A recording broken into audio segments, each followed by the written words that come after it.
నమస్తే, welcome to BSK news. ఇప్పుడు details చూద్దాం.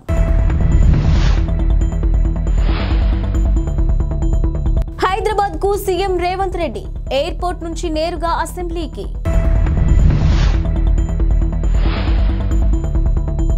ట్రంప్ కు భారీ షాక్ ఇచ్చిన కొలరాడో సుప్రీంకోర్టు.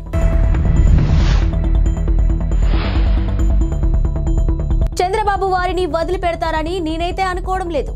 లోకేష్. తెలంగాణ ముఖ్యమంత్రి రేవంత్ రెడ్డి ఢిల్లీ నుంచి హైదరాబాద్ కు బయలుదేరారు. శంషాబాద్ ఎయిర్పోర్ట్ నుంచి ఆయన నేరుగా అసెంబ్లీకి వెళ్లనున్నారు. 3 రోజుల విరామం తర్వాత ఈ రోజు అసెంబ్లీ సమావేశాలు జరగనున్నాయి. 2014 నుంచి ఇప్పటి వరకు రాష్ట్ర ఆర్థిక పరిస్థితిపై పవర్ పాయింట్ ప్రజెంటేషన్ ఇవ్వనున్నారు.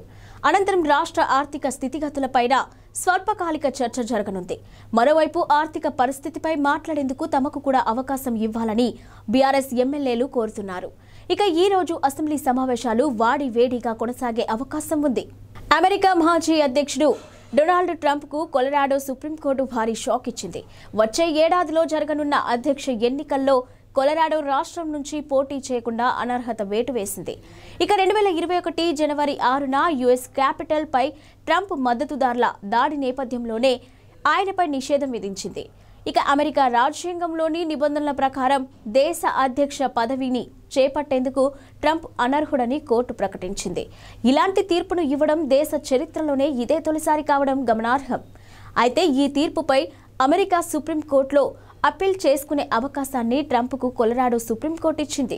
కొలరాడో కోర్టు తీర్పు ప్రభావం వచ్చే ఏడాది మార్చి 5న జరగనున్న కొలరాడో రిపబ్లికన్స్ ప్రైమరీ బ్యాలెట్ పై మాత్రమే కాకుండా నవంబర్ 5న జరిగే ఎన్నికలపై కూడా తీవ్రంగా ఉండబోతుంది. వచ్చే ఎన్నికల్లో విజయం సాధించి అధికారంలోకి వచ్చిన వెంటనే జగన్ యొక్క ప్రభుత్వ పనికిమాలిన విధి విధానాలను రద్దు చేస్తామని తెలుగుదేశం పార్టీ జాతీయ ప్రధాన కార్యదర్శి నారా లోకేష్ పేర్కొన్నారు.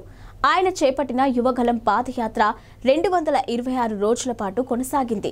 విజయనగరం జిల్లా భోగాపురం మండలంలోని పోలిపల్లి వద్ద నేడు ముగింపు విజయోత్సవ సభ నిర్వహించనున్నారు. దాదాపు 6 లక్షల మంది దీనికి హాజరయ్యే అవకాశం ఉంది. యువగలం క్యాంప్ సైట్లోనే ఉన్న ఆయన ఈనాడు ఈటీవీకి ఇచ్చిన ఇంటర్వ్యూలో పలు అంశాలను ప్రస్తావించారు. తన పాదయాత్రకు ప్రభుత్వం అడుగడుగునా ఇబ్బందులు పెట్టిందని లోకేష్ ఆగ్రహం వ్యక్తం చేశారు.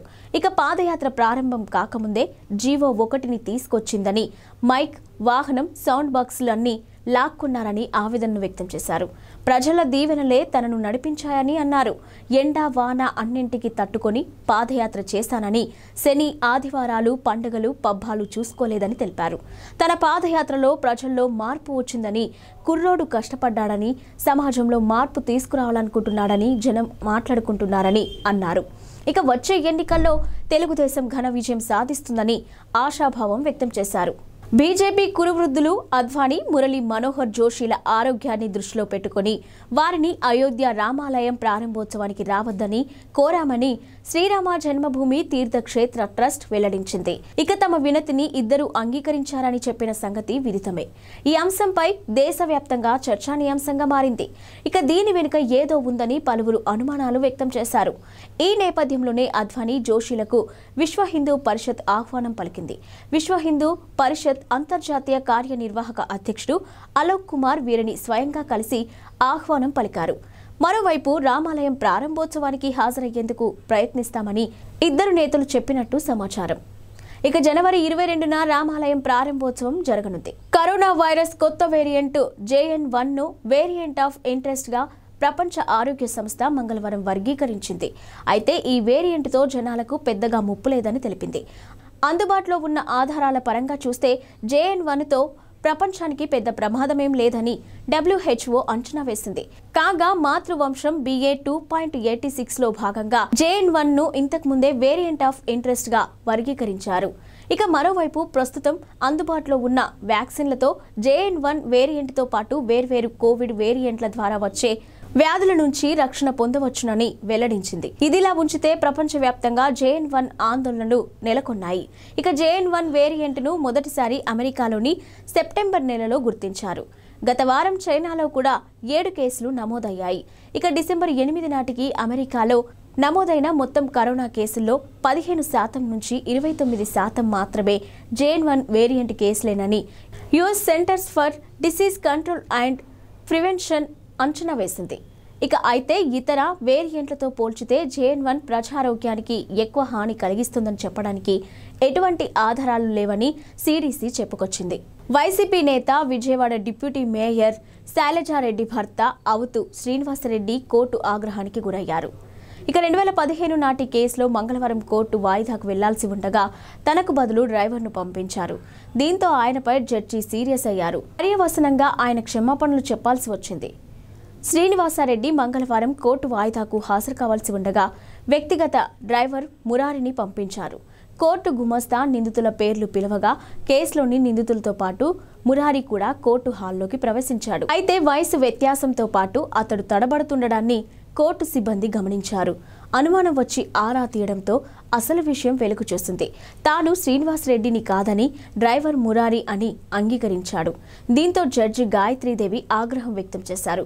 శ్రీనివాసరెడ్డిని కోర్టుకు పిలిపించారు. న్యాయస్థానాలంటే ఆషామాషి అనుకుంటున్నారా అని ఆగ్రహం వ్యక్తం చేశారు. మరొకరిని పంపించడం ఏంటని నిలదీశారు. ఏదైనా ఉంటే న్యాయవాదికి చెప్పాలి కానీ ఇలా చేయడం ఏంటని ప్రశ్నించారు. అనంతరం శ్రీనివాసరెడ్డితో సంజాయిషి లేఖ రాయించి పంపించారు. దుబాయ్ వేదికగా మంగళవారం ముగిసిన IPL 2024 వేలంలో సంచలనాలు నమోదయ్యాయి. ఫ్రాంచైజీలు కోట్ల రూపాయలు కుమ్మరించి మరీ ఆటగాళ్లను దక్కించుకున్నారు. తక్కువ బేస్ ధరతో అందుబాటులో ఉన్న పలువురు ఆటగాళ్లను కేవలం 20 లక్షల బేస్ ధరతో ఉన్న ఓ కుర్రాడిని గుజరాత్ టైటన్స్ ఏకంగా 3.6 కోట్లు పెట్టి కొనుగోలు చేయడం దేశవ్యాప్తంగా సంచలనంగా మారింది. వేలంలో అందరి దృష్టిని ఆకర్షించి రికార్డు స్థాయికి ధరకు అమ్ముడుపోయిన 21 ఏళ్ల ఈ కుర్రాడి పేరు రాబిన్ మించ్. టీమిండియా మాజీ కెప్టెన్ MS ధోనికి వీరాభిమాని అయిన రాబిన్ మించ్ జార్ఖండ్కు చెందిన గిరిజన యువకుడు. ముఖ్యమంత్రి రేవంత్ రెడ్డి తెలంగాణ భవన్ అధికారులను మందలించినట్లుగా తెలుస్తుంది. ఢిల్లీలోని తుగ్లక్ రోడ్ అధికారిక నివాసం వద్ద నేమ్ ప్లేట్ తయారీలో అధికారులు నిర్లక్ష్యం వహించారని తలంటు పెట్టినట్లుగా వార్తలు వచ్చాయి. అధికారిక నివాసానికి పెట్టిన నేమ్ ప్లేట్లో తెలుగు, హిందీ, ఇంగ్లీష్ భాషల్లో రాయించిన తెలంగాణ భవన్ అధికారులు ఉర్దూని విస్మరించారు. తెలంగాణలో రెండో అధికార భాషగా ఉర్దూ ఉంది. అయితే ఉర్దూని విస్మరించి 3 భాషల్లో నేమ్ ప్లేట్ అధికారులు తయారు చేయించారు. ఈ క్రమంలోనే ఉర్దూని కూడా కలిపి మరో నేమ్ ప్లేట్ బోర్డు తయారు చేయించాలని సీఎం రేవంత్ రెడ్డి ఆదేశించారు. తాము అధికారంలోకి వచ్చిన వెంటనే మత్స్యకారుల పొట్టకొడుతూ జగన్ ప్రభుత్వం తీసుకొచ్చిన జీవో 217ను రద్దు చేస్తామని టీడీపీ జాతీయ ప్రధాన కార్యదర్శి నారా లోకేష్ తెలిపారు. పద్ధతి ప్రకారం విద్యుత్ ఛార్జీలను తగ్గిస్తామని, చెత్త పన్ను, వృత్తి పన్నులను రద్దు చేస్తామని హామీ ఇచ్చారు.